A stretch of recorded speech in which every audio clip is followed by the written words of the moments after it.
In the last video, we introduced sets and elements. Now let's talk about some of the common universal sets that are used in mathematics.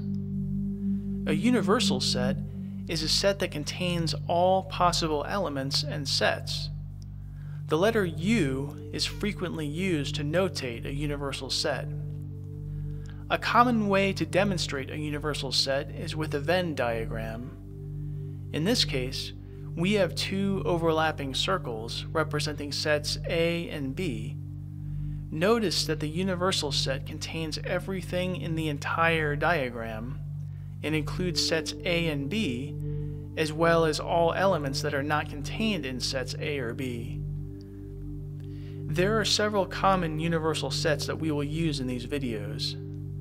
The natural numbers are the basic whole numbers that people use when they learn to count, like 1, 2, 3, and so on. Some definitions of natural numbers do not include the number 0.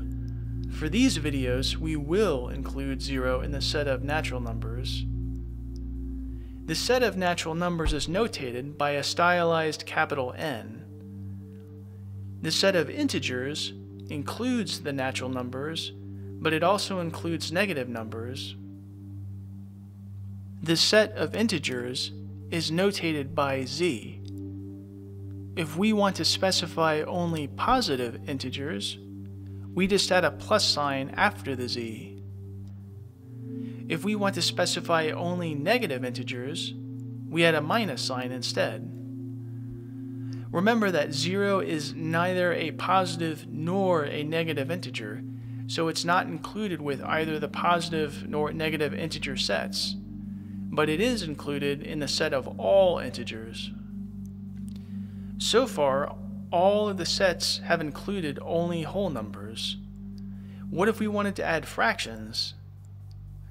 Fractions are included in the set of rational numbers, which is notated with the letter Q. Now we won't be dealing with rational numbers in these videos, so let's look at the last common universal set that we'll be dealing with, which is the set of real numbers. The set of real numbers includes the previous sets that we mentioned, including rational, irrational numbers, such as pi and Euler's number. It's not easy to represent a continuous set of real numbers. We'll talk more about that in a later video. For now, we'll just use a stylized R to represent real numbers.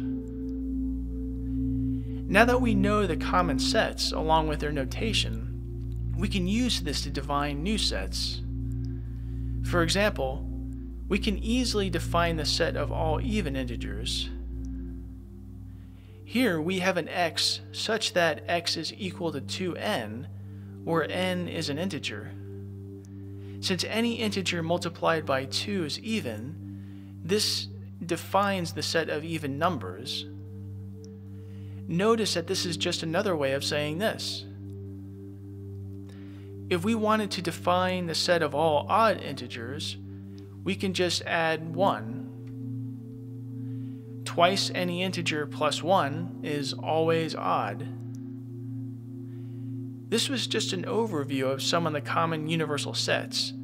In the next video, we'll introduce complements and subsets.